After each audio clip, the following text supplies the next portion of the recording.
Monsieur Chevrier, nous sommes chez vous. GPTV s'est déplacé. Racontez-nous un petit peu le lieu où on se trouve.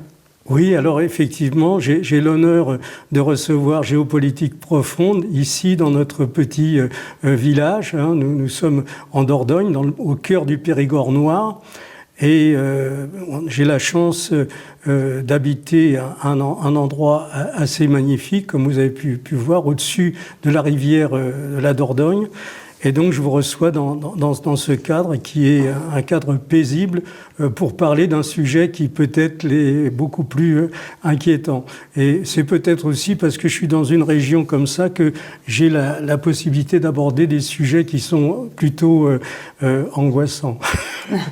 Je tiens à préciser que j'ai découvert un aspect de votre personnalité préparant cet entretien. Donc on va revenir à la fin de l'entretien sur ce qui vous êtes et ce que vous avez accompli, ce qui est assez impressionnant, spectaculaire. Donc je tiens à préciser qu'à la fin de cet entretien, restez avec nous parce que nous parlerons de Gérard Chevrier, l'homme, l'industriel, l'inventeur. Alors, cher Monsieur Chevrier, donc vous avez écrit un livre, La prochaine guerre sera nucléaire, et vous avez abordé de multiples mythes dans ce livre. Donc on va commencer par peut-être que vous nous expliquez un petit peu ce que c'est le mythe nucléaire, l'hiver nucléaire par exemple. Absolument, oui. Donc si vous voulez, on vit malheureusement depuis maintenant 50 ans dans une campagne de propagande qui est donnée par les grands médias où la guerre nucléaire serait absolument impossible parce que ce serait la fin du monde.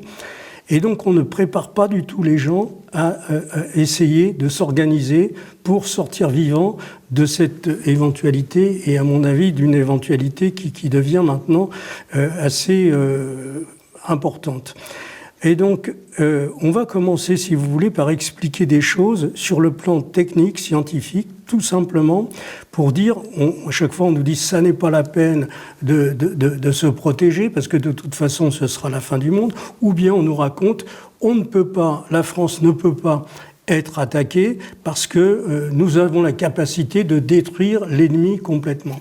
Alors tout ça, ça ne tient absolument pas la route, ça ne tient pas l'analyse. Si on regarde notre puissance nucléaire, celle que nous avons actuellement, la France possède officiellement 290 têtes nucléaires.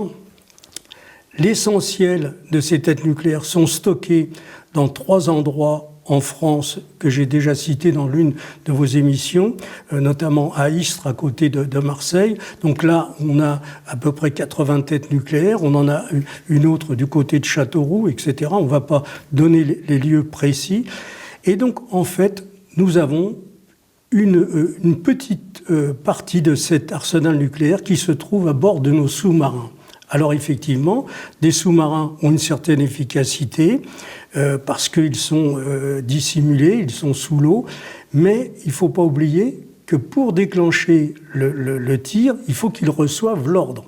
Et l'ordre va partir à partir des grandes antennes, qui sont des antennes à basse fréquence, où là, rien ne nous dit que ces antennes ne seront pas détruites avant que les ordres parlent. Et autre chose, un point important, il faut être réaliste.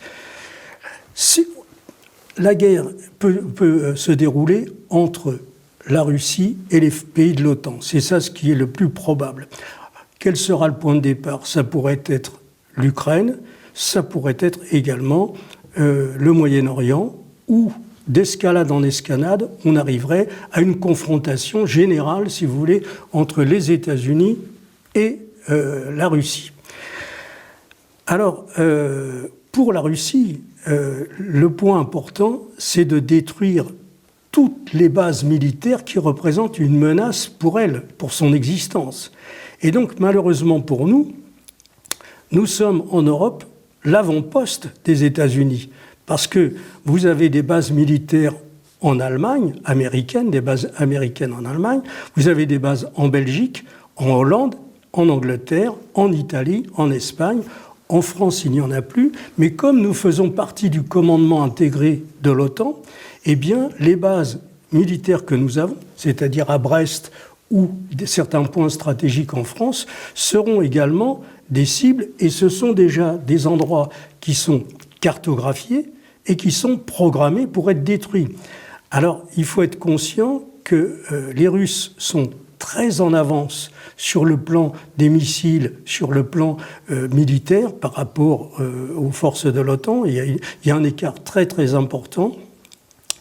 Et donc, ils ont, depuis maintenant 15 mois, ils fabriquent un missile spécifiquement dédié pour les installations militaires en Europe. C'est le missile Oreshnik. Et donc, le missile Oreshnik, il est prévu pour être équipé de 6 têtes nucléaires. Et actuellement, il a été utilisé déjà à 2 reprises avec des têtes conventionnelles.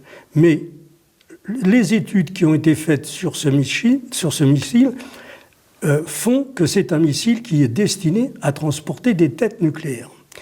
Alors, ils produisent l'Oreshnik à raison de 3 missiles par mois, depuis 15 mois.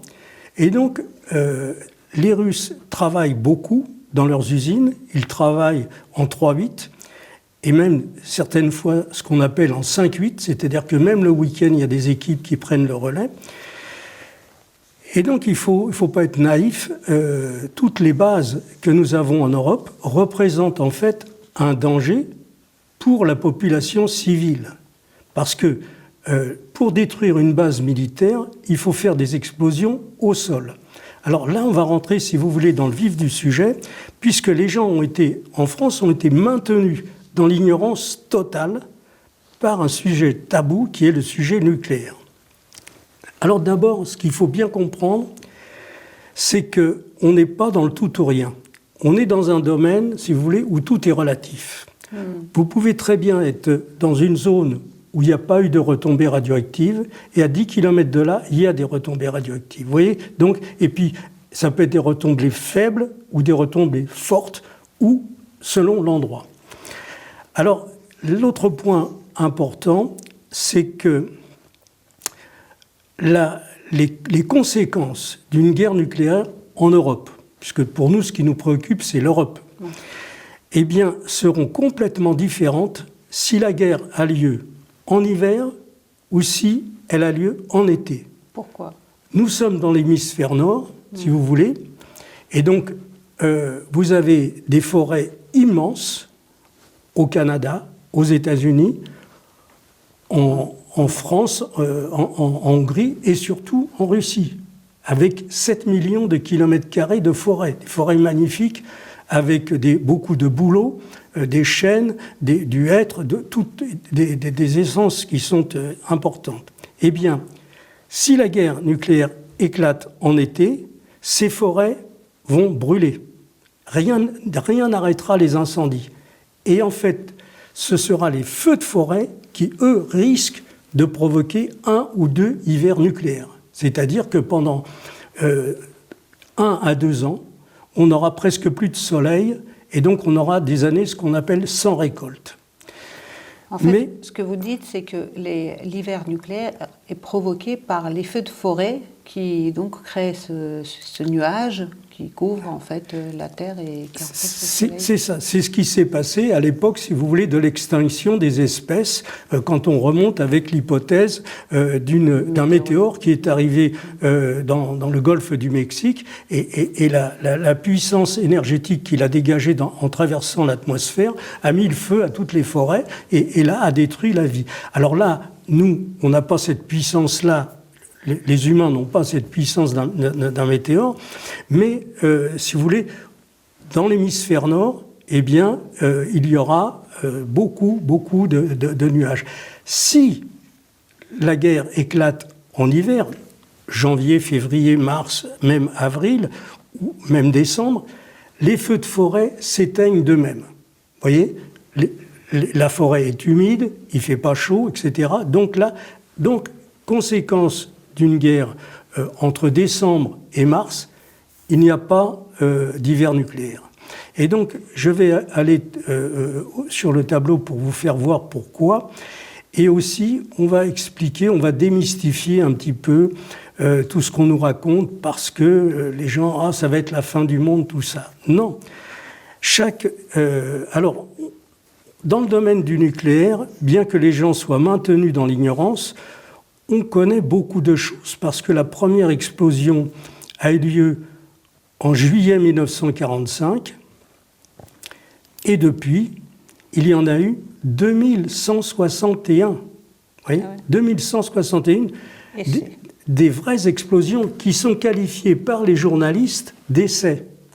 Alors je vais vous faire voir les essais en question.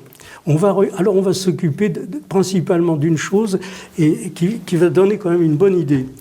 Alors, je vais aller au tableau.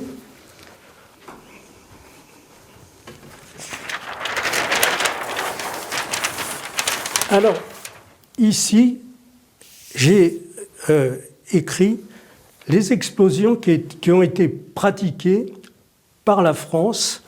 J'ai pris celles à partir de 1966. Mais il y a eu des explosions qui ont été faites à partir de 1960 dans le Sahara, au sud de l'Algérie. Et alors, ce qui est important pour bien comprendre, tout le monde parle, Israël a peut-être l'arme nucléaire, ils en ont combien? Il y en a qui disent 60, d'autres 90, etc. Donc, en fait, j'ai expliqué déjà une fois dans une émission que j'ai faite avec Mike Borowski que c'est la France qui a signé un contrat avec, enfin ils n'ont pas signé d'ailleurs, c'était un contrat verbal, avec Shimon Peres à l'époque, Guy Mollet d'autre part qui était le président du Conseil, et donc ils se sont entendus sur un accord. C'était une proposition de Shimon Peres qui a mis du temps à se mettre en place, mais le deal était le suivant. La France savait fabriquer l'électricité à partir de l'énergie nucléaire, à partir de l'atome. On avait une centrale à Saclay, dans la région parisienne, qui produisait déjà, en 1948, de l'électricité en quantité. Et donc, Shimon Peres a proposé, vous nous construisez une centrale identique à celle que vous avez faite à Saclay, en Israël, et donc l'endroit a été choisi, c'est dans le désert du Negev, c'était fait à Dimona. Nous, en retour, on va vous donner les informations pour faire une bombe atomique, parce que vous n'avez pas la technologie pour la bombe atomique, à cette époque-là, on ne l'avait pas, et on ne l'aurait peut-être pas eu, parce que la plupart de ceux qui ont hérité de la bombe sont partis des équipes qui travaillaient à Los Alamos. Aussi bien les Russes, les Anglais, bien sûr, mais enfin les Anglais, là, on leur avait facilité le travail parce que les Américains voulaient les avoir en coéquipiers, en quelque sorte. Et la France était exclue. Elle n'avait pas d'informations, elle ne savait pas. Donc, Shimon Peres a proposé que les services d'espionnage qui sont aux États-Unis recueillent toutes les informations techniques, scientifiques pour les fournir à la France. En échange, la France construisait la centrale de Dimona et surtout faisait tout le système d'enrichissement d'uranium pour Israël et pour la France. Alors, c'était une partie du deal. L'autre partie, c'était que la France fournirait l'uranium, puisqu'on avait pas mal de mines à l'époque en France, on prenait notre propre uranium. Et puis, le point important, c'est que comme Israël ne voulait pas que les autres pays sachent qu'il possédait l'arme nucléaire, eh bien, vous savez, on ne peut pas utiliser une arme nucléaire, on l'appelait à l'époque arme atomique, si on ne fait pas une quantité d'essais qui nous donne en fait les réglages qu'il faut adopter pour diminuer le volume, pour optimiser l'explosion. Tout ça, ça se fait par une série d'essais. Tous les pays qui possèdent l'arme nucléaire ont procédé à une quantité d'essais nucléaires, c'est-à-dire de vraies explosions qu'on a qualifiées pour le grand public d'essais. En réalité, ce sont des tests, mais ce sont des tests grandeur nature. Vous voyez ? Et là, je vais vous faire voir les tests. Un. Alors, il n'a pas fait d'essai. Comment ? Tous les pays sauf un. tous les pays sauf un, enfin sauf deux. Ah, deux. Deux. C'est Israël et l'Afrique du Sud. Alors pourquoi l'Afrique du Sud? Parce que très vite, comme Israël voulait avoir une grosse puissance nucléaire, il leur fallait beaucoup d'uranium.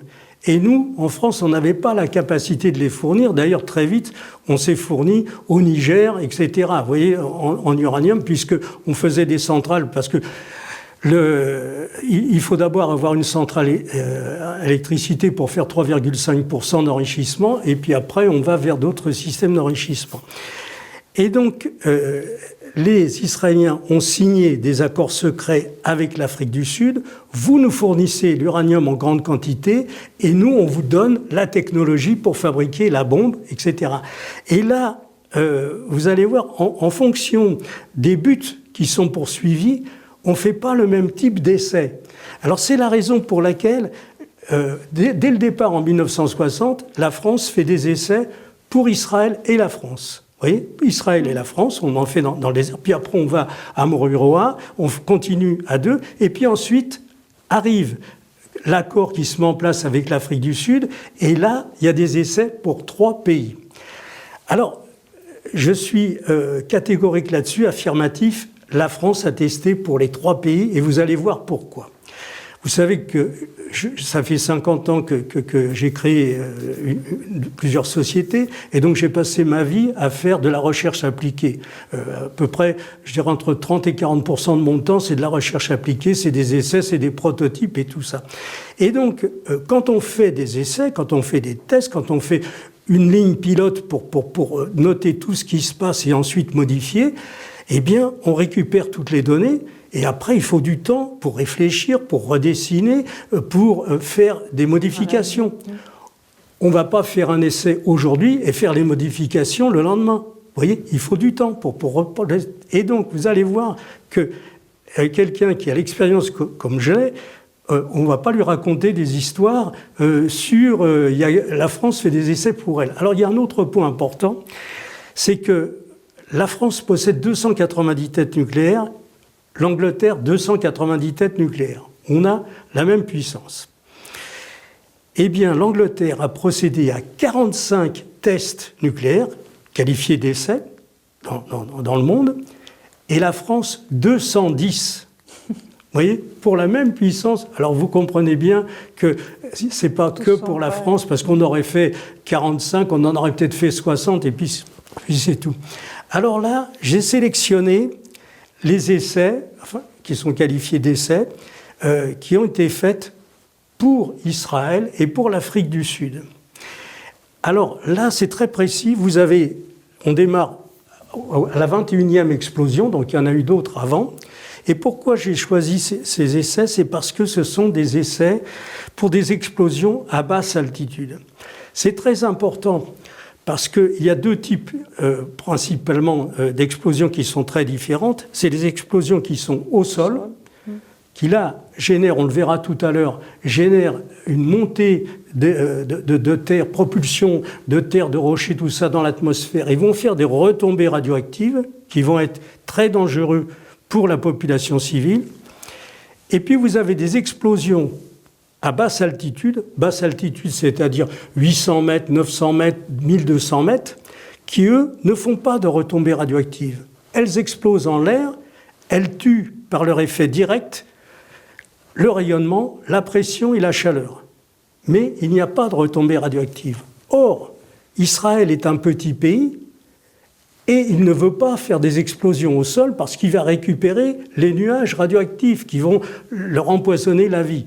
Il faut aussi savoir que ce petit pays, en 1982, avait déjà une protection civile exemplaire, puisque comme la Suisse, ils avaient protégé 100% de leur population avec des abris anti-atomiques. C'est-à-dire qu'en Israël, sous chaque immeuble, sous chaque résidence, vous avez un abri NBC.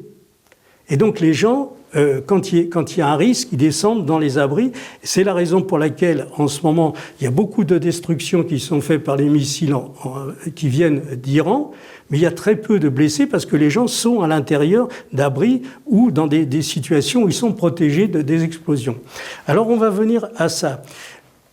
Pour donc Israël, c'est le fait de faire des explosions qui vont tuer par leur effet direct, militaire ou civil, en procédant à des essais à basse altitude.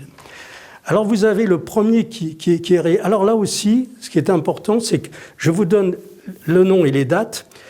Donc le 11 septembre 1966, on procède à une explosion en ballon. On met la bombe, un très gros ballon qui est gonflé à l'hélium, et puis on va le faire exploser à 600 mètres. Pourquoi on fait ce type d'explosion? C'est parce que au sol, ou si on le fait au-dessus de l'océan, on a mis des barges, des bateaux, qui sont équipés d'appareils et qui vont recueillir toutes les données. La température, la pression, etc., en fonction. Alors là, vous avez, ça se déroule à Mururoa, en ballon, 110 kilotonnes, c'est-à-dire 6 fois Hiroshima. Hein, en gros, c'est 7 fois presque. Hein. Alors ça se passe le 11 septembre.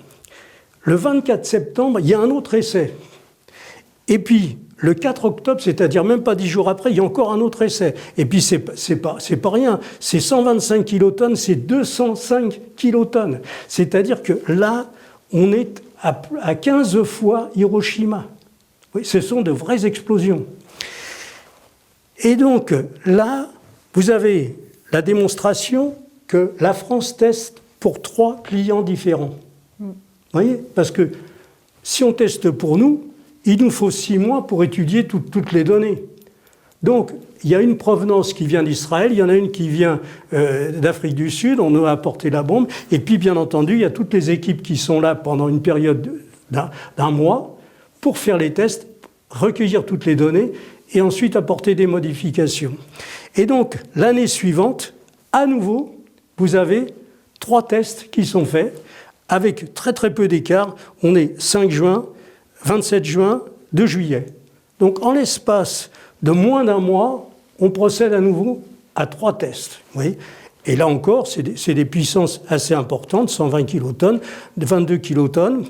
Ensuite, là, il y a eu beaucoup de modifications. Ils font une campagne de 5 tests. Alors probablement qu'Israël a voulu tester 2 bombes, la France a voulu en tester 2, différentes, etc. Tout ça, ce sont des tests en ballon. Donc vous avez le nom des explosions, Capella, Castor, Pollux, etc. À chaque fois, il y a des noms rigolos. Vous voyez ? Et puis, le résultat. Et là, on arrive à des explosions que les gens n'ont pas idée. Vous avez donc...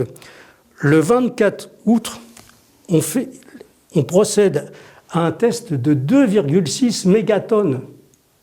2,6 mégatonnes, c'est-à-dire à peu près 100 fois Hiroshima. Oui. Et ce n'est pas encore une bombe nucléaire, ce n'est pas encore une bombe hydrogène. Et donc après, vous avez tous les tests qui continuent. Là, en 1936, là, on est avec la première bombe hydrogène, etc. Et puis, régulièrement, on fait aussi des tests. Je vais en avoir une ici. Alors, peut-être sur le point suivant.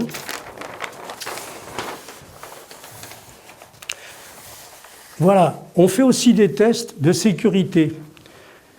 C'est-à-dire qu'on fait exploser une bombe conventionnelle à côté d'une bombe nucléaire. Et on voit si elle explose ou pas. Et donc là, la France a procédé à 5 ou 6 reprises à des tests. Alors là, vous avez le nom, la date, c'est en juillet 1974. On fait l'explosion non plus en ballon, mais sur une tour. Et on place une bombe atomique avec à côté une autre bombe, on la fait exploser.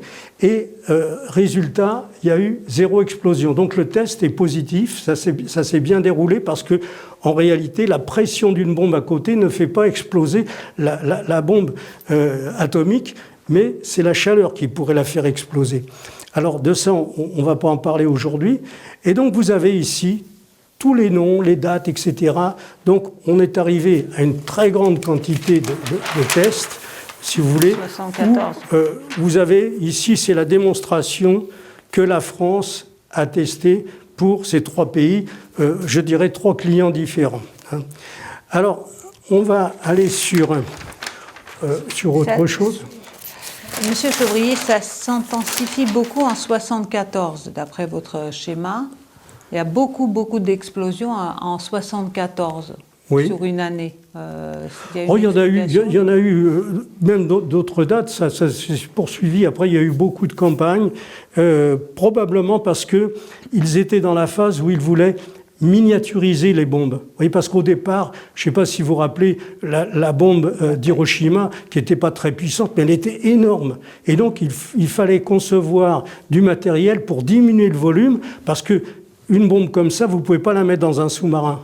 Vous voyez, il faut arriver à réduire un peu comme on le fait aujourd'hui, si vous voulez, avec les téléphones portables et puis tous les ordinateurs. Avant, on avait des ordinateurs énormes et petit à petit. Donc là, tous les tests sont destinés à ça, en fait, à optimiser pour diminuer le volume et obtenir une puissance. Vous voyez.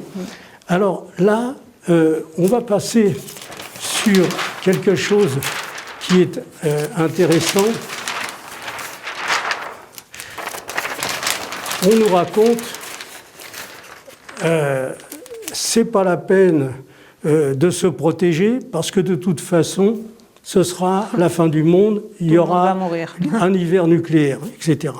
Moi, je vais vous démontrer que ça ne tient pas la route. C'est quelque chose qui est propagé par ceux qui veulent justement pas faire d'efforts de protéger la population civile et qui veulent passer sous silence qu'en fait, il y a une grande partie de la population qui va subir les conséquences de ce déni de l'information. Alors là, je vous donne, on va parler des explosions volcaniques qui ont eu lieu sur Terre. Je ne vais pas remonter à l'origine de la Terre, mais on va aller quand même assez loin. Vous allez voir que ce que l'homme est capable de fabriquer en tant que matériel de destruction, c'est peanuts à côté de ce que la nature a, la puissance de la nature, vous voyez. Et donc, ce que je vais vous faire voir, c'est qu'en réalité, il y a eu sur Terre des explosions qui sont 50 fois, 100 fois, 1000 fois la puissance des bombes nucléaires que nous avons actuellement, et ça n'a pas été la fin du monde, vous voyez. Alors ici, je vous donne l'échelle d'explosivité des volcans. Donc, on prend comme critère la hauteur du nuage, qui peut monter à 15 km ou à 30 km ou même à 40 km de hauteur, donc qui traverse toute l'atmosphère et qui va dans la stratosphère. Et puis ensuite, la quantité de terre, de roches qui vont être propulsées dans l'atmosphère. Et donc là, vous avez par exemple une échelle 6 ou 7. Alors 7, on est déjà à 100 km3 de matière, c'est quelque chose d'énorme, et 8, c'est quelque chose d'inimaginable. Donc là, on va aller sur une explosion, on va parler des explosions qui sont passées dans le passé. Donc il y a 600 000 ans, il y a eu le Yellowstone qui était en catégorie 8, il y a eu le Toba en catégorie 8 il y a 74 000 ans, et puis tout récemment, c'est ça qui nous intéresse, en 1815, vous voyez, c'est l'époque de Napoléon, c'est pas très vieux, il y a eu le Tambora, et le Tambora, on va regarder la puissance que ça a eu. Il faut savoir que quand ce volcan a explosé, des bateaux qui étaient à 1500 km ont entendu l'explosion, 1500 km. Et donc, là, on est sur l'île indonésienne de Sumbawa. La montagne mesurait 4500 mètres, à peu près la hauteur du Mont Blanc. Entre le 5 avril et le 11 avril en 1815, plusieurs explosions successives pendant ces 6 jours ont propulsé dans l'atmosphère 80 milliards de mètres cubes de rochers et de terre. Voyez. Donc c'est quelque chose d'énorme. La montagne, le 12 avril, ne mesurait plus que 2500 mètres. Tout était parti, vous imaginez, dans l'atmosphère. Il n'y a aucune bombe, même si vous en mettez 100, qui ont la puissance pour faire ça. Et donc, on s'est retrouvé à la place de cette montagne qui était à 4500 mètres, avec un cratère de 6 km de diamètre, 1000 mètres de profondeur. Et donc, cette quantité, on va la comparer, si vous voulez. Alors, le Tambora, c'est 80 milliards de mètres cubes, une bombe de 1 mégatonne. C'est 2 millions de mètres cubes de terre quand elle a lieu au sol. C'est 2 millions de mètres cubes de terre, de rochers qui sont propulsés dans l'atmosphère. Le Tambora, c'est 40 000 bombes de 1 mégatonne. La totalité des bombes des Russes, des Américains, des Chinois, on n'arrive pas à 40 000. Et en plus, on peut dire que les 2 tiers seront des explosions à basse altitude qui ne dégagent pas de retombées radioactives ou de nuages pour l'hiver nucléaire. Alors là, si vous voulez, ça démontre que l'hiver nucléaire, c'est de la propagande. Ça n'existe pas quand on analyse les faits réellement. Vous voyez ? Donc on est ici sur quelque chose qui démontre que la quantité, même si on mettait toutes les bombes que nous avons pour, eh bien, ça ne serait pas comparable à la puissance du Tambora. Il faut savoir qu'il n'y a pas eu d'hiver nucléaire en 1816, mais il y a eu une année sans été. Vous voyez ? Donc là, il y avait effectivement des nuages qui étaient là, et il y a eu de très mauvaises récoltes en 1816 et en 1817, mais c'était ça. Alors, donc là, on revient sur la réalité. L'hiver nucléaire, c'est de la propagande. Maintenant, si vous le voulez, on va passer à des conseils pratiques. Au cas où on arriverait, dans quelques mois ou dans quelques années, à une confrontation nucléaire qui, pour moi, me paraît absolument inévitable entre les 2 blocs qui se sont constitués actuellement. Alors, là, je vais donner, si vous voulez, des conseils qui me paraissent très importants, parce que, malheureusement, en France, il n'y a pratiquement aucune information sur ce que les gens devraient faire, devraient savoir. Il y a un manque de connaissances énorme. Donc, la première chose, si vous devez prendre des médicaments chaque jour, parce que vous avez une maladie ou autre, constituez un stock, là, en ce moment, qui vous permettrait de pouvoir vivre pendant 1 an avec ces médicaments. Et puis, alors c'est possible, moi je dois prendre des médicaments tous les jours pour digérer. J'ai été opéré du pancréas et donc j'avais une tumeur au pancréas il y a déjà 13 ans de ça. Je ne peux pas manger parce que j'ai rien pour digérer. Eh bien, j'achète des cachets et je prends 3 cachets à chaque repas et ça me permet de continuer à vivre. Vous voyez ? Et donc j'ai été opéré en 2011. Vous voyez, j'ai continué à vivre. Mais moi, j'ai constitué un stock. J'ai demandé à la pharmacie de me commander 1 an de trucs. Je l'ai là. Et puis ensuite, tous les mois. Alors ça, bien sûr, c'est pas remboursé par la sécurité sociale. Mais il faut savoir ce qu'on veut. Si on veut vivre, on va payer de sa poche. Hein. Donc voilà. Alors ensuite, une fois que vous êtes organisé personnellement, il faut se poser la question, regarder autour de soi, à combien de kilomètres votre domicile est du premier site militaire. C'est ça qui est important.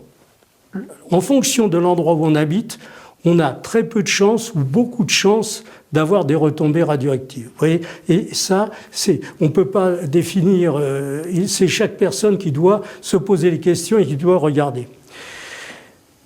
Si vous ne possédez pas de cave, à quelle distance se trouve un parking dans lequel vous allez pouvoir vous rendre pour éviter d'être mitraillé par le rayonnement gamma pendant les 2 premiers jours. Vous voyez.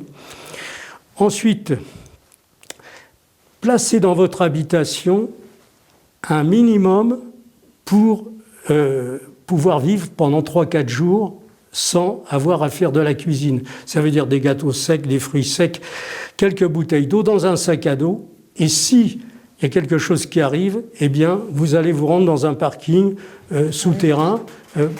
Et on va voir après pourquoi. Alors, ici, donc, la population civile est concernée par 2 catégories d'explosions qui sont complètement différentes et dont les résultats sont complètement différents. Il y a en catégorie 1 les explosions dans le sol ou au sol qui sont destinées à détruire des installations militaires. C'est celle-là qui nous préoccupe le plus. Il est très peu probable que si on était attaqué par la Russie, par exemple, puisque nous faisons partie de l'OTAN, donc bien que les Russes ne soient pas, pour moi, ce n'est pas notre ennemi, mais malgré tout, on se retrouvera confronté avec des missiles russes qui seront contre les bases de l'OTAN. Alors, donc, dans l'hypothèse A, il se limite aux objectifs militaires, des installations qui les menacent eux-mêmes. C'est ça qui est important, c'est probablement ce qui se passera. À ce moment-là, on va voir que les conséquences des explosions au sol sont complètement différentes des explosions à basse altitude. Explosion au sol, on dispose de temps pour se rendre en l'abri. Vous voyez, ça n'est pas boum, c'est fini. Non, vous allez avoir 30 minutes, 1 heure, 3 heures, 5 heures pour vous rendre dans un abri, en fonction de la distance. C'est important que les gens le sachent, vous voyez, qui se rendent compte que, oui, ça y est, on a entendu le bruit, on sait que c'est ça, puisqu'il y a eu suffisamment de préparatifs. Et donc, on prend son sac à dos, et là, il n'y a pas de voiture, on prend le vélo, on va à pied, on va à 2 km, à 3 km, ou on veut descendre dans la cave. Pourquoi il n'y a pas de voiture? Imaginons que l'onde électromagnétique a fait que les voitures ne démarrent plus. Enfin, les voitures modernes, les voitures anciennes, elles démarreront. Mais les voitures modernes, c'est possible qu'il y ait certains systèmes. Mais il faut se préparer à cette éventualité et donc savoir si on a une cave, on descend dans sa cave, et si on n'a pas de cave, on a repéré un endroit, mais ça se fait bien avant, un endroit où on va aller. C'est à 1 km, c'est à 2 km, on y va à pied. On a le temps, vous voyez, la plupart du temps. Donc là, il faut donc descendre au 2e ou 3e sous-sol, quand on est dans un parking, ou descendre dans sa cave, pour éviter de subir le rayonnement gamma, on verra plus tard dans l'autre, qui est mortel dans les premières heures. Vous voyez, et ensuite, ça diminue. Si on est confronté par une explosion à basse altitude, là, il faut savoir que c'est le souffle qui va détruire les maisons, c'est la chaleur qui va faire des brûlures, et c'est le rayonnement gamma sur une zone limitée qui va tuer les personnes sans que l'on voit rien. Vous voyez ? Alors,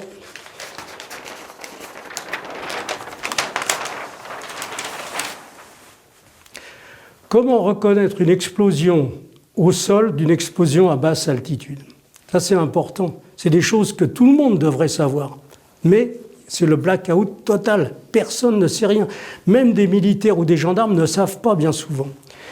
Eh bien, une explosion à basse altitude, c'est une lumière aveuglante. Vous voyez, elle n'explose pas au sol, elle explose à 900 mètres, à 1000 mètres.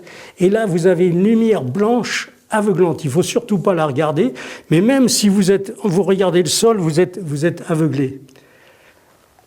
On va voir que si c'est ce cas-là, à partir de ce moment-là, si vous êtes informé, si vous savez ce qu'il faut faire, vous allez compter les secondes.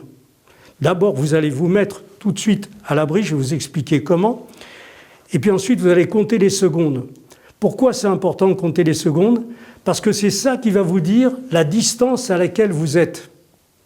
Parce que la lumière est apparue, c'est instantané, mais quand le bruit va arriver, 30 secondes plus tard, boum, vous avez le bruit, eh bien, vous savez que vous êtes à 10 km.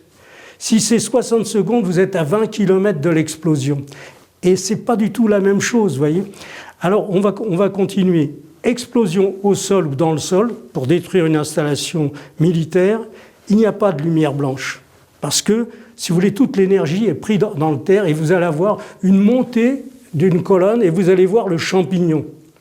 Donc là, vous n'avez pas vu de lumière, mais vous voyez, vous êtes à 30 km et vous voyez un champignon qui monte. Parce que ça monte haut. Est-ce que là aussi, il y aura un bruit qui va nous indiquer la distance? Alors c'est ça exactement. Vous voyez le champignon, donc ça, c'est pratiquement dans les 2-3 secondes. Et puis, vous allez compter les secondes, et quand le bruit va arriver, ça va vous dire à combien vous êtes. Pareil. Donc si vous avez compté 2 minutes, vous êtes à 40 km. 40 km, ça vous donne déjà à peu près 1 heure, vous voyez, pour vous mettre à l'abri. Donc ça, c'est important. Alors, on va regarder, on va faire des cas différents, parce que chaque fois, je vous dis, on est dans le domaine du relatif. Une explosion à basse altitude ne peut concerner que les grandes agglomérations, parce que ça n'a aucun intérêt de faire exploser une bombe atomique au-dessus d'un village où il y a 500 personnes, si vous voulez. Ça serait écraser une mouche avec un marteau pilon, c'est complètement ridicule. Donc, les gens savent compter, on ne va pas dépenser 3 millions d'euros pour tuer 3 poules et 10 canards et 5 personnes, vous voyez. Donc ça, il faut bien comprendre ce truc-là aussi. Alors, en fait, les explosions à basse altitude, elles vont concerner que les grandes agglomérations, mais c'est très peu probable qu'on arrive à cette extrémité. Mais on verra tout à l'heure, on va regarder des exemples concrets sur Lille, Strasbourg, Paris, Lyon, Marseille, Toulouse, Bordeaux. Ça, c'est des villes qui correspondent, si vous voulez. Imaginons un missile Sarmat. On le regardera aussi, un missile Sarmat, on ne va pas le faire exploser au-dessus de Paris, parce que ça aussi, c'est un truc énorme. On va faire exploser une tête parmi les 6 qu'il va y avoir sur le missile Sarmat, qui vont aller, une va aller sur Lille, une va aller sur Strasbourg, une va aller sur Paris, etc. Et donc, on aura 6 têtes, par exemple, de 5 mégatonnes qui vont exploser à 1000 mètres ou 1200 mètres d'altitude.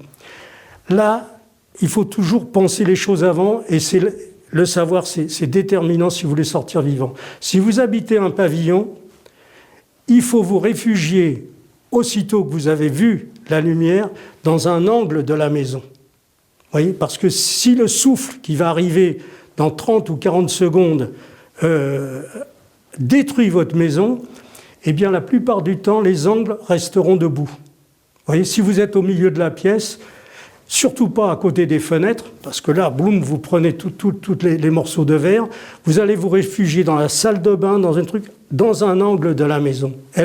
Les angles, en principe, résisteront beaucoup mieux. Si vous êtes dans un appartement, le point important, ne prenez surtout pas l'ascenseur pour foutre le camp. Prenez les escaliers, parce que l'onde électromagnétique peut couper l'électricité au moment où vous descendez. Là, vous êtes enfermé. Donc, en appartement, vous prenez l'escalier. Et donc, s'il s'est écoulé plus de 40 secondes quand vous êtes en ville, vous voyez, une explosion directe, avec l'apparition de la lumière, eh bien, vous êtes en dehors du rayonnement gamma. Voyez ? Donc, là, c'est aussi important. Il y a eu la lumière, le bruit est arrivé 40 secondes ou 50 ou 60 secondes après. Le rayonnement gamma, c'est un cône qui va partir depuis l'explosion. Eh bien, ça veut dire que vous êtes en dehors de ce cercle où il va y avoir beaucoup de morts par le rayonnement, le soufre et la chaleur. Donc, on verra après, plus tard.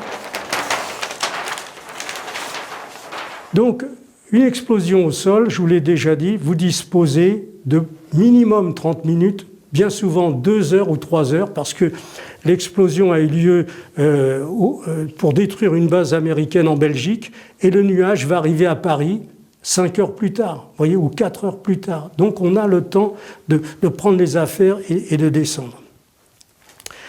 Alors si vous n'avez pas de cave, ça j'ai expliqué, donc maintenant on va voir d'un point de vue pratique comment les choses se passent. Sur ce tableau, si vous pouvez faire un gros plan sur le tableau, vous avez précisément les bases militaires qui se trouvent en Angleterre, des bases qui se trouvent en France, en Hollande, en Allemagne. Là, il y a 8 bases qui sont précisément à ces endroits-là, en Belgique. Et donc, également, là, il y a les bases en France où ce sont des bases qui ont été identifiées, qui ont été cartographiées. Et par tout ça, donc, la probabilité est très haute en cas de guerre nucléaire, eh bien, ce sera des destructions au sol pour détruire ces bases, pour détruire ces stocks. On va regarder ce qui se passe. Une explosion d'une puissance de 1 mégatonne creuse un cratère de 300 mètres de diamètre. Vous l'avez ici. Donc, 300 mètres de diamètre sur 60 mètres de profondeur. C'est l'explosion au sol. C'est une réaction qui va durer 10 secondes, et pendant 10 secondes, vous allez avoir une propulsion de tous les cailloux, les morceaux de ferraille, tout ça, qui vont partir dans l'atmosphère. Et partant dans l'atmosphère, les vents vont emporter toute cette masse de cailloux et de terre, de morceaux de matériaux. Le vent va les emporter, et c'est ce qu'on appelle le nuage radioactif, parce que toutes ces matières qui ont été brassées par la réaction en chaîne de l'explosion nucléaire sont devenues hautement radioactives. Alors, ce nuage, il va se diriger à la vitesse du vent, à 4 ou 5 km de hauteur, et il prend cette forme-là. Vous avez le point de l'explosion, et puis les morceaux les plus lourds retombent dans les quelques kilomètres qu'il y a, et autour, et puis le vent nous entraîne, et ça prend cette forme-là. Alors, plus vous éloignez du point de l'explosion, moins le niveau de radioactivité est élevé. Ici, vous avez des extraits des pages de mon livre, et donc on sait, parce que là aussi, on revient à toutes les explosions que je vous ai données, on a pu mesurer entre 1960 et aujourd'hui, enfin plutôt 1990, tous les niveaux de radioactivité, comment ça décroît, on se connaît tout là-dessus. Mais il n'y a que les Français, il n'y a que le public qui ne sait rien. Mais ça, alors on sait, aussi à partir des gens qui ont subi à Hiroshima et à Nagasaki, ce que le corps humain peut supporter, eh bien on peut supporter 25 rad. Là, on peut vivre avec ça. Au-delà, vous allez commencé à avoir des problèmes. Donc on sait qu'on peut accumuler jusqu'à 300, 400 rads en plusieurs fois, mais en une seule prise, il ne faut pas dépasser 25 rads. Voyez. Donc ça, c'est dans le livre, vous avez l'explication. Ensuite, ici, on est sur un tableau qui est très important. Parce que ce qu'il faut surtout savoir, c'est que quand vous êtes rayonné, si vous êtes dans une zone où il y a un rayonnement gamma, vous allez y rester 30 minutes, vous allez avoir une quantité de rayonnement qui a pénétré votre corps, qui a traversé votre corps. Eh bien, si vous revenez dans cette zone 3 jours, 4 jours après, vous additionnez, c'est cumulatif. Donc le rayonnement gamma s'accumule. On peut prendre une dose limitée de 5-6 rads un jour, 10 ou 15 3 jours plus tard, ça s'accumule, c'est pas encore mortel, mais tout ça, il faut le savoir. Donc ce qui est très important, c'est d'avoir un minimum de connaissances que l'on a tous, dans notre vie, on connaît les choses qui nous sont nécessaires. Ça, tout le monde devrait savoir ça. Oui. Donc là, on est sur celui-ci. Je vais vous donner un exemple précis. Je suis obligé de prendre mes lunettes. Alors, on est en zone verte, par exemple, la zone où il y a le moins de radioactivité, eh bien, entre la première heure et la 7e heure, les gens qui se trouvent dans cette région vont prendre 40 rad s'ils sont dehors. S'ils sont à l'intérieur, ça c'est un tableau qui est sur la page 183. Si vous êtes à l'intérieur, vous avez divisé la radioactivité par 10. Si vous êtes dans une cave, vous allez le diviser par 100. Et donc, les gens qui ignorent tout de ça vont rester dehors parce que le rayonnement gamma, vous ne le voyez pas. C'est des poussières qui sont tombées au sol, ils sont en train de traverser votre corps, vous ne le savez pas, vous n'entendez rien, il n'y a pas de bruit, il n'y a pas d'odeur. Eh bien, à la fin de la journée, les gens qui sont dans cette zone, ils ont une dose mortelle. Et si ils sont restés à l'intérieur déjà d'un appartement, ils sauvent déjà leur vie, mais quand ils sont dans une cave, là, ils sauvent leur vie, vous voyez, dans cette zone-là. Alors, évidemment, il faut toutes ces choses-là, il faut les étudier, les savoir. Et puis, là, j'ai donné des informations précises pour que les gens sachent vraiment en fonction. Et alors, le point important, c'est cet appareil-là. Compteur Gégère. C'est un compteur Gégère. Là, c'est le meilleur qu'il y a sur le marché. Moi, je fais pas de, si vous voulez, je touche pas de commission, mais j'en ai acheté de plusieurs sortes parce qu'il nous donne 3 chiffres avant la virgule. Et la plupart d'autres, c'est 2 chiffres avant la virgule. Donc, même les autres sont bien parce qu'ils vous disent s'il y a de la radioactivité ou s'il n'y en a pas. Donc, même si l'appareil est limité, parce que tous ces appareils sont faits pour des applications civiles. Si vous voulez, vous êtes à côté d'une centrale nucléaire, il y a eu un petit souci, vous allez avoir 50 millisieverts qui s'affichent. Bon, c'est pas mortel, mais évidemment, quand on est dans le cadre d'une guerre, ça n'a plus rien à voir, si vous voulez. Hein, là, on n'est plus dans les millisieverts, on est carrément dans les rads. Et donc, mais cet appareil vous dit, vous êtes là où vous êtes, il n'y en a pas. C'est important parce que vous pouvez continuer à manger vos légumes, à boire le lait qui est fait par les vaches d'à côté, parce que ça, c'est aussi un point que j'explique dans le livre. Attention, le lait, c'est fini. Par contre, un point important, une bêtise qui a été donnée par le gouvernement ukrainien au début de la guerre, ils avaient donné comme information aux personnes qui habitent dans les immeubles de ne pas boire l'eau du robinet. C'est une bêtise. L'eau du robinet ne peut pas être contaminée parce qu'elle est dans un château d'eau, elle passe par des tuyaux, elle est en dehors, si vous voulez, du contact avec les particules, et donc vous pouvez voir l'eau du robinet tant que ça coule. Il n'y a pas de problème.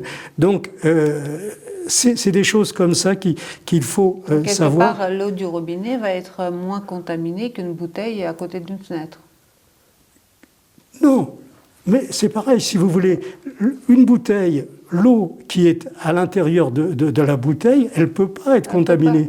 Vous pouvez la boire, il n'y a pas de problème. Parce que même les boîtes de conserve, on les stérilise avec du rayonnement gamma très faible, mais on stérilise. Donc ça, aucun problème.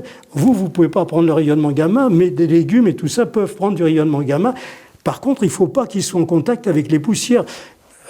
Il faut déconseiller de manger de la salade si vous êtes dans une rue, parce que alors là, ça va récupérer. Par contre, une information importante, vous avez des cultures sous serre. Les serres sont encore en bon état, mettons, il n'y a pas eu...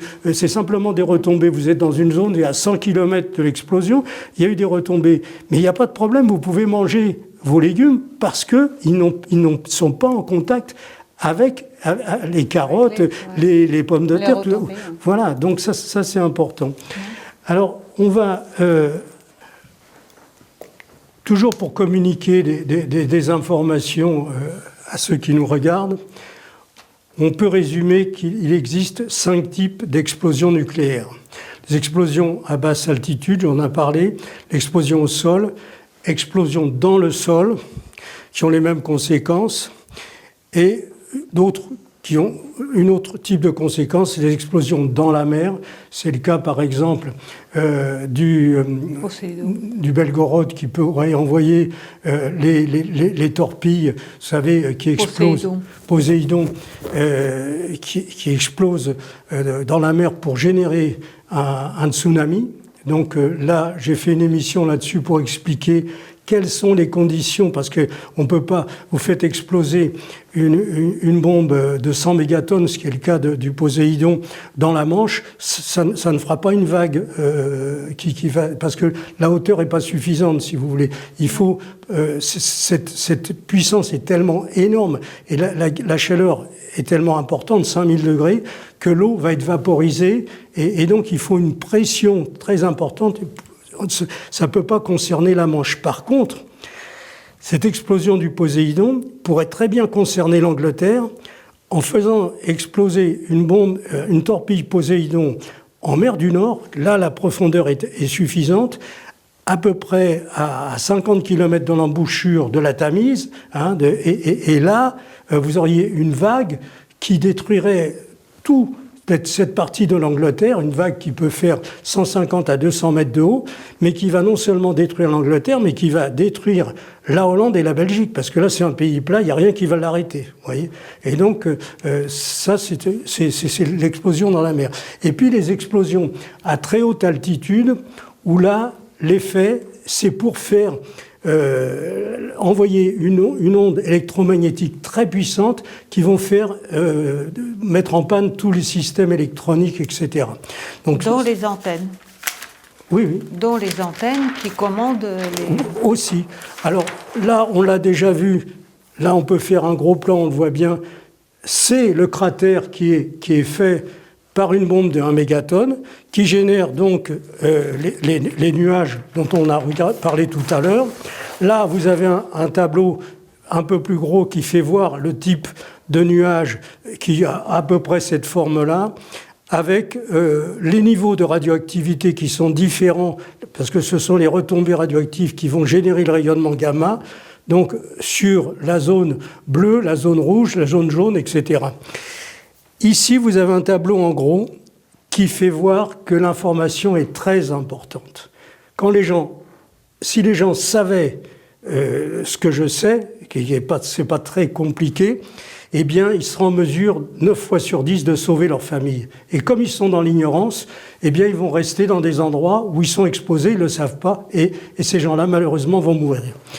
Et donc, on va prendre la zone jaune. Une explosion a eu lieu, donc là, vous êtes ici. Eh bien, si vous restez dehors, en l'espace de quelques heures, vous êtes foutu. En quelques heures, vous avez un rayonnement gamma qui est mortel. Vous avez dépassé les 600 rad, vous êtes à 1260. Mais si vous êtes dans une maison, bien que vous ayez un fort pourcentage, vous serez déjà malade, mais vous ne serez pas encore mort. Et si vous êtes dans une cave, vous sauvez votre vie. Voyez, c'est ça qui est important. C'est qu'à la fin de la journée, le tracteur, le cultivateur qui est resté sur son tracteur, il est mort. Le routier qui est resté dans son camion, il est foutu. Les gens qui restent dans la rue parce qu'il n'y a rien qui se passe, on ne voit rien, bah oui, pourquoi pas rester ici? Eh bien, à la fin de la journée, ils sont morts là dans cette zone-là. Tandis que s'ils se sont mis dans un parking souterrain, ils sauvent leur vie. Ils restent ensuite. Tout ça, c'est cumulatif. Le lendemain, vous avez ce niveau-là. Tous ces tableaux sont dans mon livre et les gens peuvent savoir, après ce qu'il faut faire. Eh bien, le lendemain, vous avez encore 940 rad. Donc là, même si vous êtes dans une maison, vous êtes déjà vous allez avoir un cancer, c'est sûr, et mourir quelque temps après. Vous êtes dans une cave. Vous serez peut-être malade à la fin de la semaine, quelques trucs, mais vous aurez sauvé votre vie parce que vous mourrez peut-être dans 10 ans, vous voyez. Donc c'est ça qui est très très important. Si vous êtes dans un abri, le rayonnement, il n'y en a pas. Voilà. Donc là, on est sur des choses que l'on a déjà vues, et maintenant, on va venir sur quelque chose qui est un peu plus... c'est juste... Un peu pour l'anecdote, si vous voulez, beaucoup ont parlé que le missile Sarmat, dénommé Satan II, avait la capacité de détruire toute la France, vous voyez, une explosion. Et tout ça, c'est de la bêtise. Ce sont des gens qui parlent et qui n'ont pas pris le temps il faut passer des heures, des mois à étudier les choses pour dire ça ne tient pas la route. Vous voyez. Alors, un missile Sarmat qui exploserait, si vous voulez, avec 50 mégatonnes, c'est quelque chose d'énorme. Eh bien, s'il explosait au-dessus de Paris, voilà quelle serait la zone de brûlure et quelle serait la zone de destruction des maisons. Très limité. Vous êtes ici, vous n'avez rien. Vous êtes là, vous n'avez rien. Vous voyez. Et ça tue par les effets directs. Alors,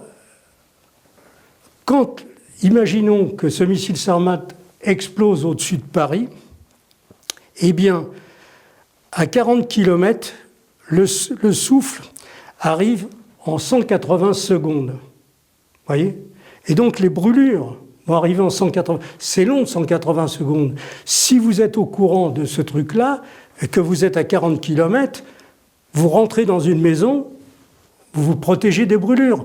Vous êtes dans une voiture, vous vous protégez des brûlures. Vous fermez les fenêtres, vous allez vous protéger des brûlures. Parce que quand le souffle chaud arrive... il démarre à plus de 3 ou 4 000 degrés, et puis le souffle va jusqu'à 80 km, les brûlures. Et au deuxième degré, jusqu'à 80 km, jusqu'à Chartres, depuis Paris. Et donc, si vous avez la connaissance, vous savez ce qu'il faut faire. Cette vague de chaleur va durer quelques secondes, il faut se protéger. Votre voiture, c'est un bouclier thermique. Alors, bien sûr, vous n'allez pas y rester dedans, mais vous fermez les fenêtres, vous éteignez le moteur, et là, le gouvernement ne dit pas ça. Il vous dit, si vous êtes en voiture, sortez, allez vous réfugier dans un immeuble. Oui, si vous avez le temps, mais si vous êtes dans la voiture et que le truc arrive tout de suite, restez dans la voiture, parce que 15 secondes après, vous sortirez de la voiture et elle ne prendra pas feu. Vous voyez ? Donc, voilà. Alors ça, c'est une hypothèse qui est très très peu probable, c'est un missile Sarmat au-dessus de Paris. En fait, ce qui est peu probable également, mais qui pourrait arriver, c'est un missile qui se sépare avec les 6 têtes. Et là, voilà, vous avez ici les conséquences sur des villes importantes avec les rayons de destruction. Alors là, on est quand même sur des puissances très très importantes, 6 têtes de 5 mégatonnes. C'est un rayon de 7 km de destruction. Et donc, on va le voir à une grande échelle. Si on est dans ce cadre-là, eh bien, là, voilà ce qui se passe. Vous avez Paris intramuros, et qui va être en partie détruit, et puis la zone de brûlure qui fait toute cette surface. Donc, on ne va pas rentrer trop dans le détail, mais on est, vous voyez, dans le domaine du relatif, c'est-à-dire que ce n'est pas la fin du monde. Si on est informé, dans 80% des cas, on s'en sort. Je voudrais surtout donner des informations et de l'espoir aux personnes qui, dans le cas où ça arriverait, eh bien, ce n'est pas la fin du monde, vous voyez. Je vais déjà poser des questions par rapport justement à ces protections et ces hypothèses. Déjà une première, lorsque vous expliquez que tous les nuages vont vers le sud, comment expliquer que lorsqu'il y a eu la centrale nucléaire de Tchernobyl, l'explosion du réacteur, pourquoi c'est quand même allé à l'est, les nuages? Ah ben non, mais ça dépend du sens du vent. Là, j'ai pris une hypothèse, si vous voulez, l'hypothèse que les vents viennent du nord, mais on peut très bien avoir des vents qui viennent de l'est, et effectivement, les nuages vont partir dans une autre direction. Ça, c'est une hypothèse, mais ils peuvent... Ça arrive rarement, mais il y a des vents qui viennent du sud, qui pourraient monter tout ça vers le nord. C'est possible aussi. Mais il faut partir d'une hypothèse la plus probable. La plus probable, c'est qu'en France, les vents viennent du nord ou de l'est. Voilà.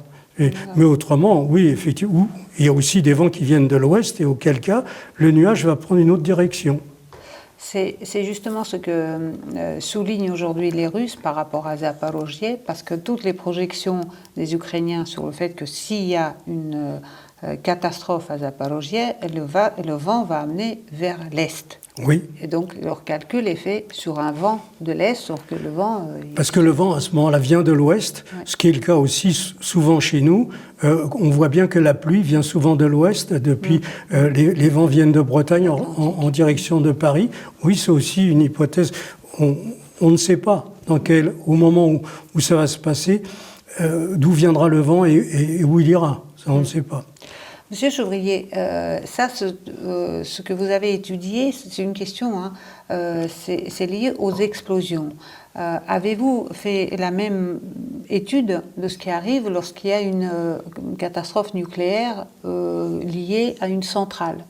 Est-ce que c'est comparable ou c'est totalement différent? C'est vraiment très différent. D'ailleurs, la catastrophe de Tchernobyl est là pour le prouver. Il y a eu des explosions énormes à Tchernobyl, très très importantes, des quantités, des centaines et des milliers de tonnes de matériaux ont été propulsés dans l'atmosphère, mais avec un niveau de radioactivité très faible, parce que il n'y a pas eu de morts dans la journée qui ont suivi, si vous voulez, dans les pays qui se trouvaient, les villages qui se trouvaient à 300 ou 400 kilomètres. Il y a eu des morts à Tchernobyl, ce sont les personnes qui sont intervenues dans la centrale. Tous les autres. Et puis alors aussi, c'est un point qui est très important, c'est qu'aujourd'hui, Tchernobyl, c'est pratiquement devenu un site touristique. Parce que les gens vont là-bas. Pourquoi? Parce que les animaux sauvages qui avaient pratiquement disparu à l'époque de Tchernobyl, eh bien aujourd'hui, il y a une vie énorme. Il y a beaucoup de sangliers, beaucoup de chevreuils, des chevaux, des trucs. Parce qu'ils n'étaient pas à côté de l'impact quand ça s'est produit, mais comme c'est devenu une zone où les gens n'habitent plus, eh bien, ils ont pu se développer et donc on n'a pas vu apparaître de monstres ou de choses comme ça. Pourquoi? Parce que les gens ont la peur du nucléaire civil. Mais c'est ridicule. Le nucléaire civil, c'est un enrichissement à 3,5%. Comprenez? Il y a presque rien comme rayonnement gamma. Si vous êtes avec du militaire, c'est 92%. Là, ça rayonne, vous voyez, pendant les premières heures. C'est ça qu'il faut comprendre. Donc, on n'a pas de crainte à avoir des centrales nucléaires qui sont chez nous. Vous voyez, ça, effectivement, c'est ce qu'on m'écrit souvent. Oui, mais vous ne parlez pas des centrales nucléaires. Mais non, pourquoi? Parce que, d'abord, elles vont continuer à fonctionner en cas de guerre. Parce que il n'y a pas un endroit où les gens seront mieux abrités que dans une centrale, parce qu'ils ont des salles qui sont équipées contre les rayonnements. Et puis, les gens vont continuer à travailler dans la centrale. Ils n'ont pas de raison de fuir ailleurs, puisque là, ils ont quelque chose qui maintienne eux et leur famille en vie. Vous voyez ? Donc, moi, j'ai pas de souci avec les centrales civiles, avec les centrales de production d'électricité. Donc, là aussi, c'est un mythe construit par les écologistes pour faire fermer les Exactement. Fessenheim, Les écologistes sont complètement à côté de la plaque. Il fallait s'occuper de manifester contre la prolifération des armes nucléaires, mais pas contre l'augmentation des centrales civiles. Ça, les centrales civiles, c'est au contraire, c'est quelque chose qui était bon pour tout le monde, pour la nature et pour nous. Oui. Non, c'était... Alors, ça, c'est la première partie. Donc, c'est très bien de répondre, parce que je pense que le nombre de gens se posent la question, comparativement civil et militaire, qu'est-ce que c'est? Donc, vous dites que la dissuasion est aussi un mythe.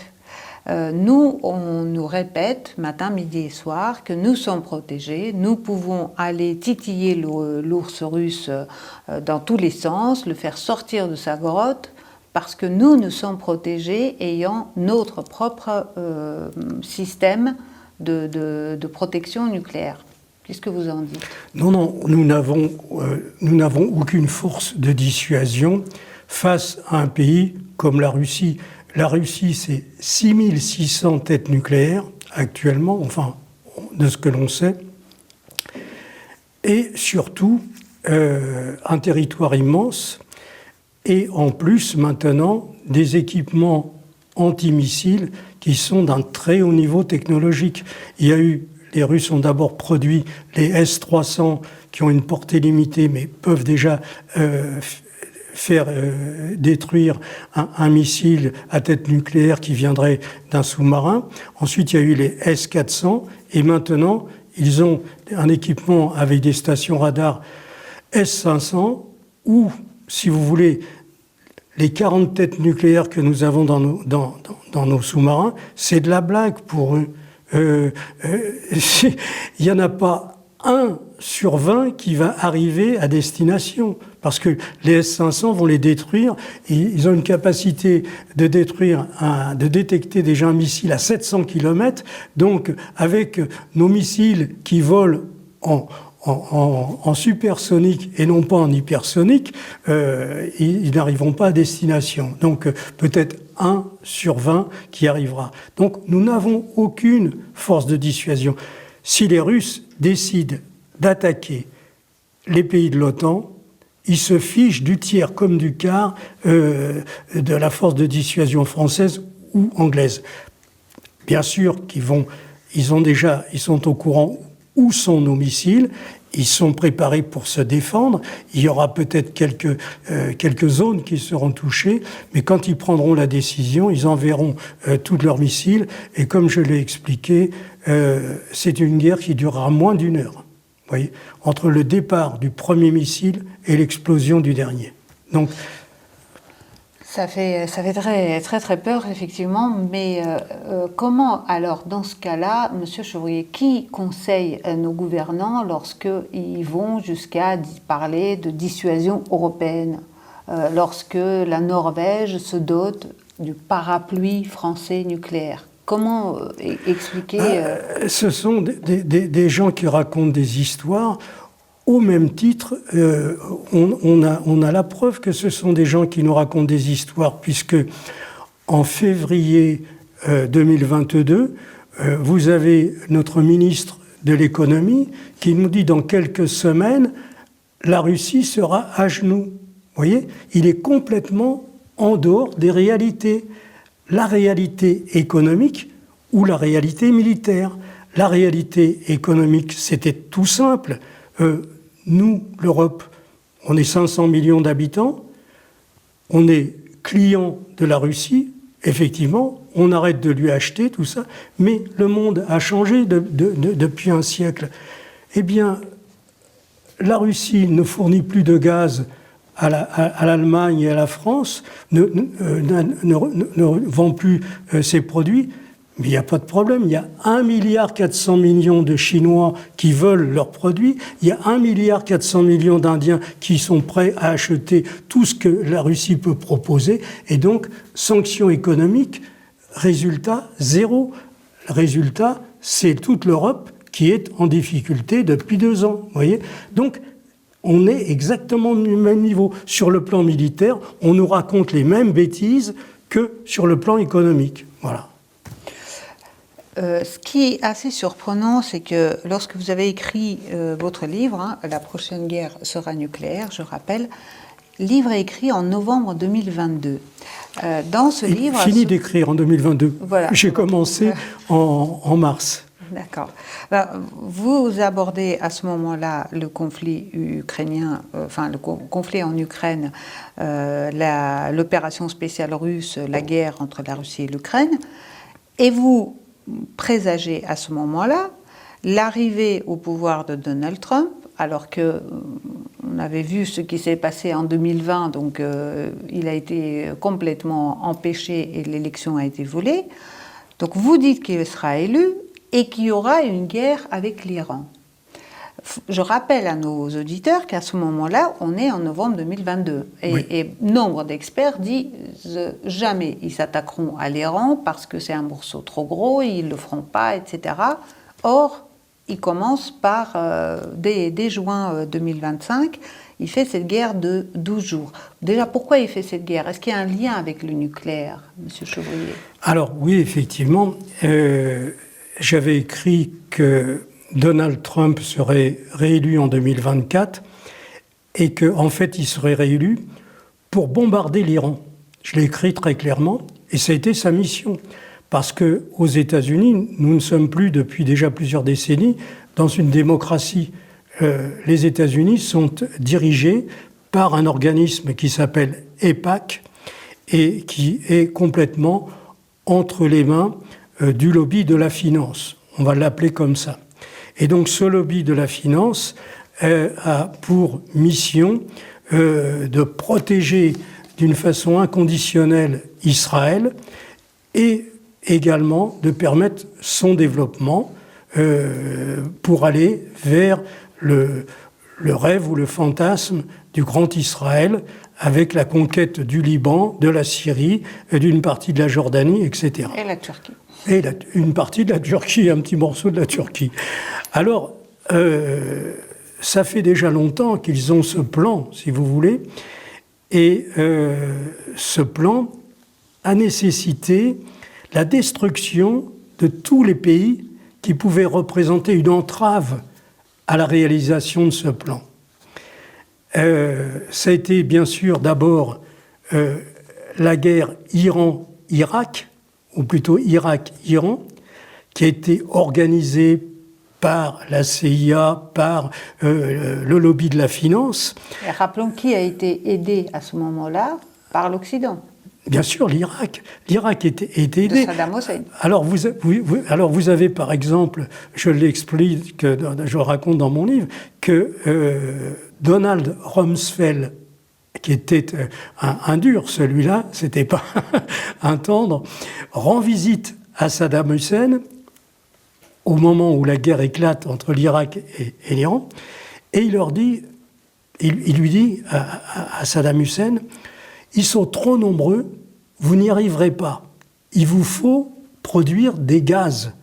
Et nous, on peut vous donner la technologie pour fabriquer des gaz militaires, des gaz mortels. De fait, les Américains ont fourni les équipements à Saddam Hussein, les équipements matériels, et c'est l'Allemagne qui a fourni les produits chimiques, vous voyez, à l'époque. Et ils ont fabriqué, effectivement, des gaz, en quelque sorte sous licence américaine, pour pouvoir tuer des quantités d'Iraniens dans les combats qui se déroulaient au sud, là-bas. L'équivalent de gaz moutarde, un petit peu. L'équivalent du gaz moutarde. C'était quelque chose d'affreux. Il y a eu énormément de personnes qui sont mortes. C'est une guerre. Alors, pourquoi cette guerre a été faite? Pas parce que l'Irak, à l'époque, représentait un danger pour Israël, et c'était le premier danger. Vous voyez, il y a eu une chronologie dans toute la destruction des guerres qui ont été faites au Moyen-Orient, à la demande d'Israël, par les États-Unis et quelquefois par Israël lui-même. Alors là, nous sommes dans la continuité. C'est-à-dire que c'est pour ça qu'il y a des naïfs qui pensent qu'Israël n'utilisera pas l'arme nucléaire. Mais on verra dans quelque temps comment les choses vont se passer. Il faut être réaliste. Un petit pays qui comptait 8 millions d'habitants, ils n'ont plus 8 millions, parce que vous en avez pratiquement 3 millions qui ont foutu le camp. Hein, ils ont compris déjà, depuis le 7 octobre, que c'était une affaire sans issue, hein, leur truc. Et donc, ils sont en train de pratiquer un génocide à Gaza, de faire des choses atroces en Cisjordanie. Et surtout, le point, c'est qu'il y a une épine dans le pied, c'est le Hezbollah. Le Hezbollah qui fait vraiment cause commune avec les Palestiniens, il ne lâchera pas Israël tant que les Palestiniens n'auront pas récupéré leur territoire, si vous voulez, qui était en 1967. Toute la Cisjordanie et Gaza, bien sûr. Et donc, c'est une guerre sans fin entre le Hezbollah et Israël. C'est une guerre sans fin entre les Houthis et Israël. Et qui fournit le Hezbollah et les Houthis? C'est l'Iran. Mais l'Iran, c'est devenu un pays imprenable, si vous voulez. Il fallait commencer par l'Iran avant de commencer par l'Irak. Ils ont fait une erreur de stratégie parce que en 2000, on va dire que l'Iran était prenable. Aujourd'hui, impossible. Aujourd'hui, l'Iran, c'est une forteresse imprenable, avec des centaines de kilomètres de tunnels qui sont creusés dans les montagnes, où là, vous avez des usines entières dans la montagne, avec 500 mètres de profondeur. Vous pouvez envoyer toutes les bombes qui existent, ils toucheront jamais, ils détruiront pas les tunnels dans lesquels on fabrique les missiles actuellement, les drones, etc. Tout ça, c'est fabriqué dans la montagne, et ils sont à l'abri de tout. Et donc, c'est une organisation remarquable, avec un pays de 90 millions d'habitants, des gens qui sont tous derrière le gouvernement, à 95%, donc on nous raconte des histoires que les gens veulent se révolter, tout ça, ça n'est pas vrai. Et donc, quand vous regardez ce truc-là, pourquoi un pays, on va dire aujourd'hui de 5 millions d'habitants, s'attaquerait à un pays de 90 millions d'habitants, qui est organisé sur le plan militaire d'une façon remarquable, appuyé par la Chine, appuyé par la Russie et la Corée du Nord. Bon, impossible. Pourquoi est-ce qu'ils ont déclenché cette attaque ? Parce qu'ils procèdent toujours pareil, par provocation. Provocation pour...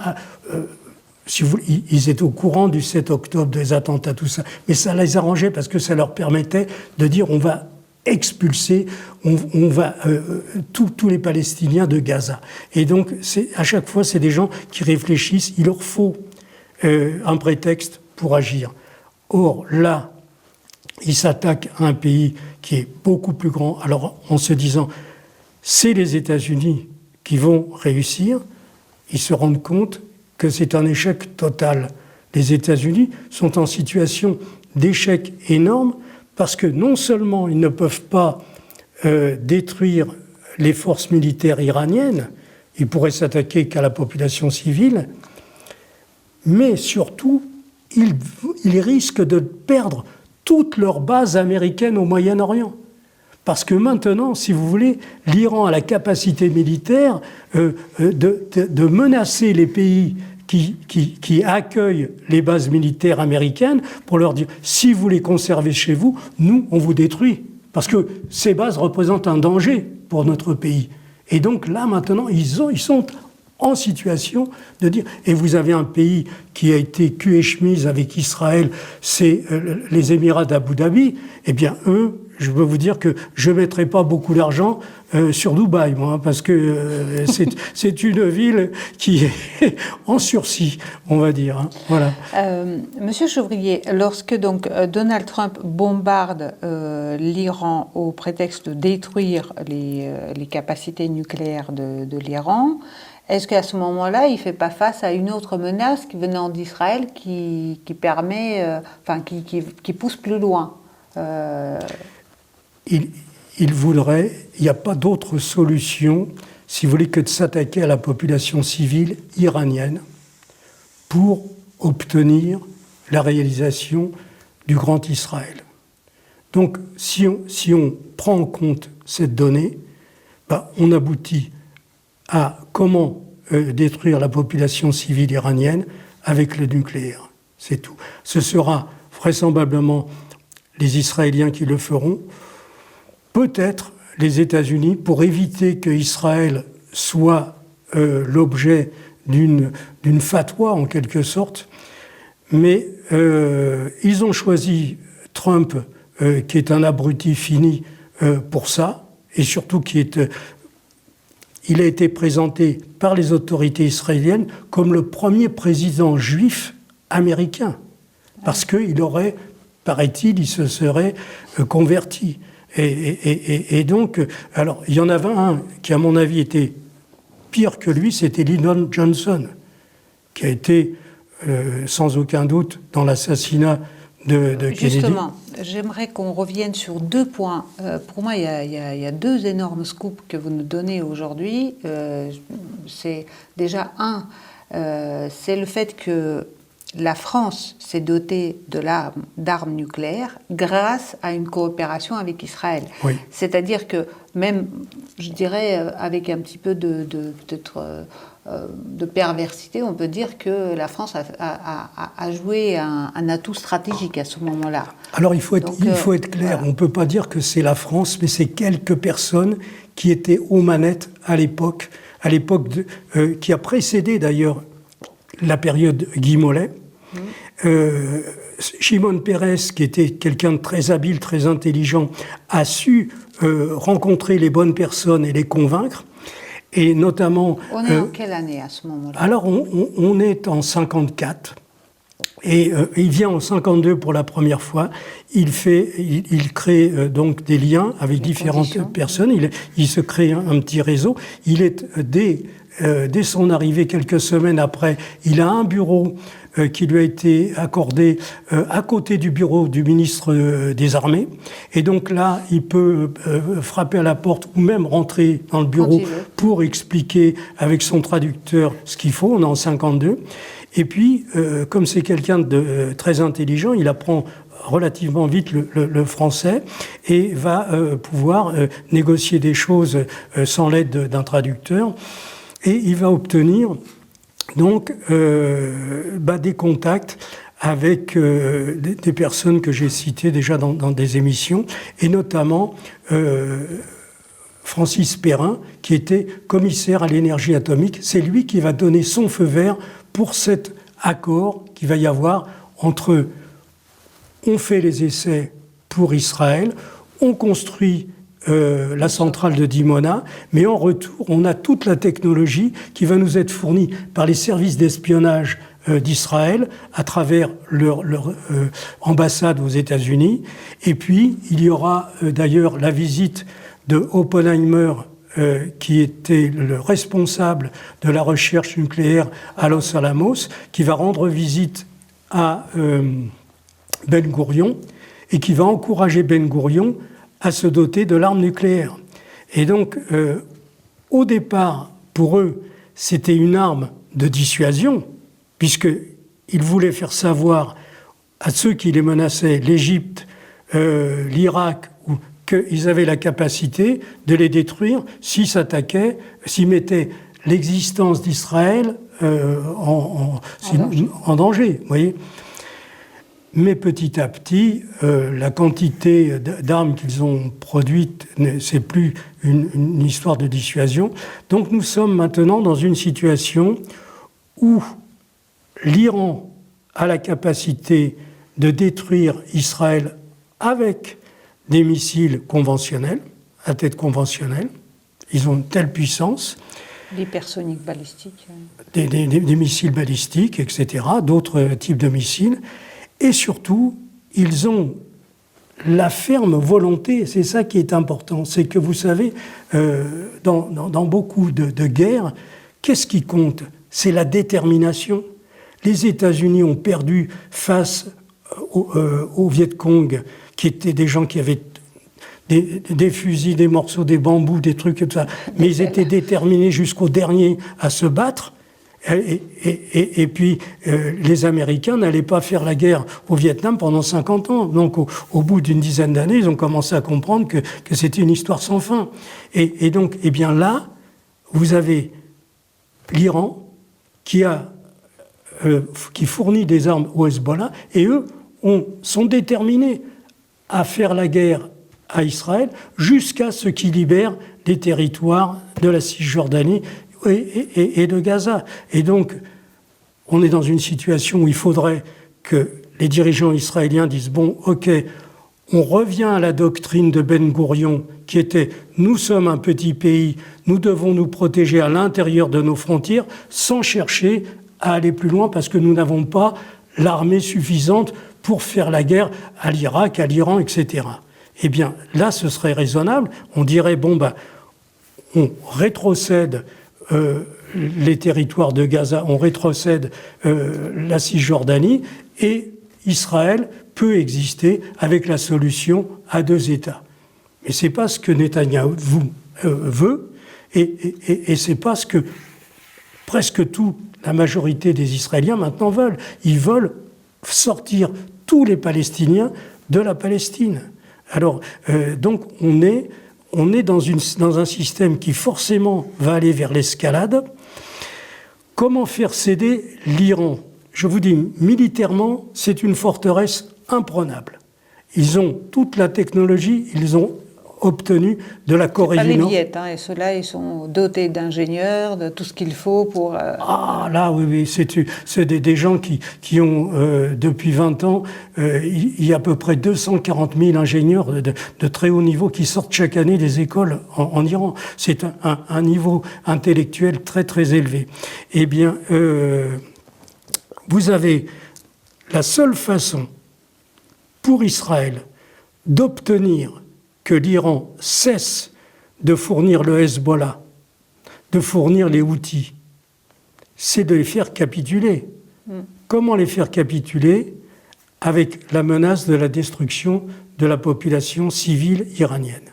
Et donc, moi, le scénario que je pense qui est possible, c'est qu'ils commenceront par une petite ville, feront exploser une bombe au-dessus d'une petite ville.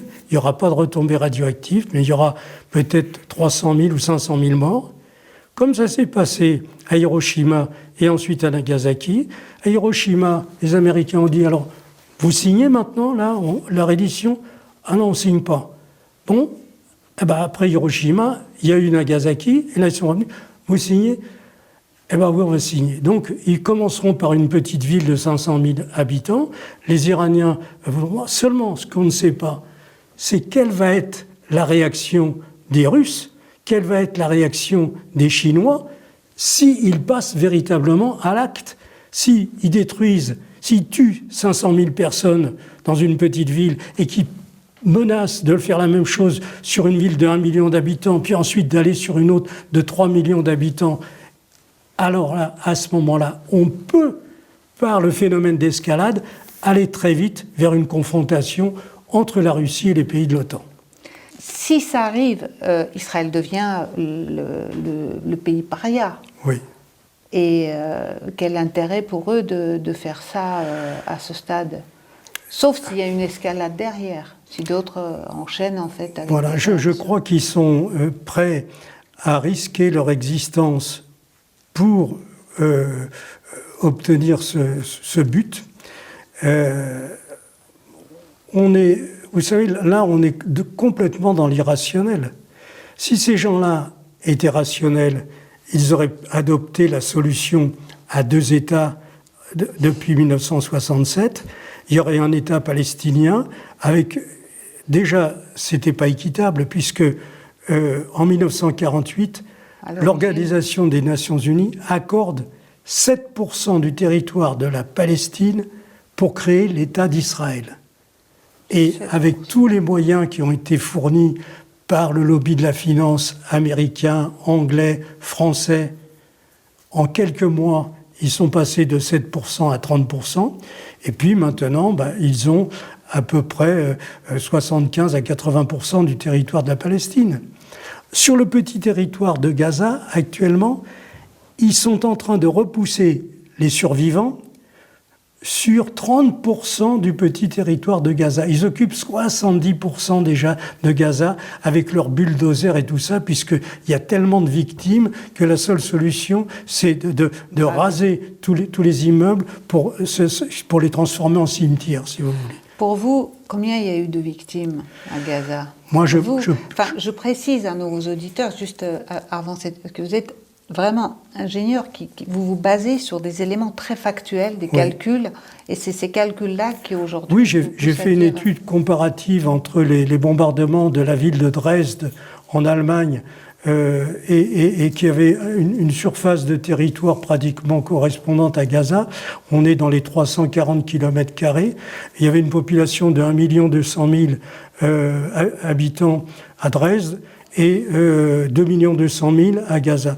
Donc moi j'ai situé, c'était fin 2024, à environ 400 000 morts. Aujourd'hui, on est probablement entre 500 et 600 000. Voyez, la seule solution de savoir combien il y a eu de morts maintenant, c'est de compter les vivants. C'est tous les survivants. Voilà. Et ça, seules peut-être des organisations humanitaires pourraient le faire. Et on verrait qu'on va arriver à des chiffres, sur les 2 200 000, on va arriver à peut-être 1 500 000 personnes actuellement. Oui, c'est énorme. C'est un véritable génocide. Est-ce qu'Israël n'avait pas eu la tentation à ce moment-là d'utiliser une bombe suite au 7 octobre? Ils l'ont eu certainement, mais vous savez, chaque fois, il y a des discussions, c'est telle tendance qui l'emporte sur l'autre. Depuis le départ de la guerre contre l'Iran, ils ont l'intention d'utiliser des armes nucléaires, mais il y a une partie des militaires qui disent non, d'autres qui disent vous vous rendez compte des conséquences, etc. Donc, actuellement, maintenant, même les Américains envisagent l'utilisation d'une arme nucléaire parce qu'ils se rendent compte que l'Iran, c'est une forteresse sur laquelle ils pourront y passer des années, ça n'aboutira à rien. Surtout, le risque, c'est qu'on va avoir des conséquences économiques terribles si les Américains continuent à détruire des installations, par exemple de désalinisation de l'eau pour l'Iran, des installations d'eau potable en Iran, ce qu'ils ont commencé à faire, eh bien les Iraniens détruiront des installations de désalinisation dans les pays du Proche-Orient, et là, ce sera une catastrophe. Ouais, parce que la vie humaine s'arrêtera.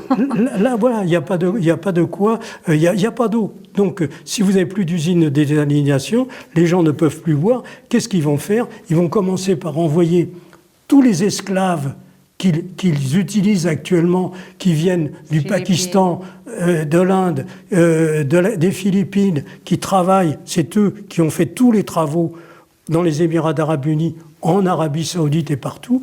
Ils vont commencer par expulser tous ces gens-là, qui évidemment boivent de l'eau, et puis ensuite eux-mêmes vont être obligés de partir où ils ont les moyens de venir en France, en Europe, partout. Voilà, parce que la vie deviendra invivable. Alors, Monsieur Chevrier, tout ça, ça se confirme aussi par ce qu'a dit récemment Seymour Hersh, le journaliste américain, lauréat du prix Pulitzer. Mais j'aimerais aussi revenir sur quelques éléments, dont un petit peu presque des anecdotes que vous avez trouvées sur justement la création de cette bombe à Dimona. Et en plus, vous posez la question de combien de bombes aujourd'hui dispose Israël. Si vous pouvez nous raconter un peu l'histoire de Dimona. Alors, oui, on ne peut pas rentrer là-dedans parce que ça va nous emmener trop loin, mais par contre, on peut estimer qu'Israël possède entre 360 et 400 têtes nucléaires, beaucoup plus que la France, mais c'est difficile de donner un chiffre. Pourquoi? Parce que cela dépend de la puissance des bombes qu'ils ont actuellement fabriquées. Alors évidemment, on peut faire 400 bombes qui font entre 10 et 50 kilotonnes, et on ne fera que 150 bombes si on va vers des bombes qui font 2 ou 3 mégatonnes, vous voyez. Donc, mais on a des bases malgré tout. On sait qu'à l'époque, en 1986, il y a une personne qui travaillait à l'enrichissement d'uranium à Dimona, qui s'appelait Mordechai Vanunu, et qui a été licencié avec des indemnités assez fortes, parce qu'il défendait la cause palestinienne, et donc lui a révélé à l'époque la quantité d'uranium qui était enrichi chaque année dans les 6 étages qui sont sous Dimona.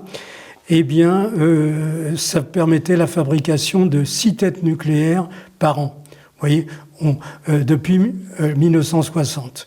Donc voilà, ça nous donne une idée. Mais encore une fois, le nombre, il faudrait, pour cela qu'on parle plutôt en mégatonnes, là on aurait une idée plus précise par rapport aux quantités d'uranium qui sont enrichies. Mais de toute façon, ce sont des quantités très très importantes. Voilà. Qu'est-ce qui est arrivé à ce bonhomme Oui, alors cet homme a eu une vie extraordinaire. Il a été kidnappé en Angleterre parce qu'il avait révélé tout ça au Sunday Times.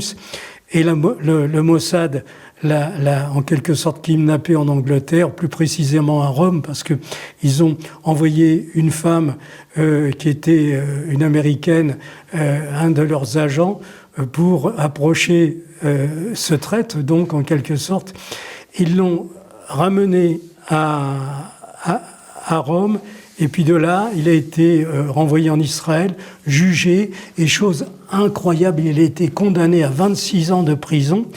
Et de fait, c'était jugé pourquoi ? C'était reconnaître que véritablement, il avait divulgué des secrets qui concernaient la défense, et donc que tout ce qu'il avait raconté était vrai puisqu'il était condamné.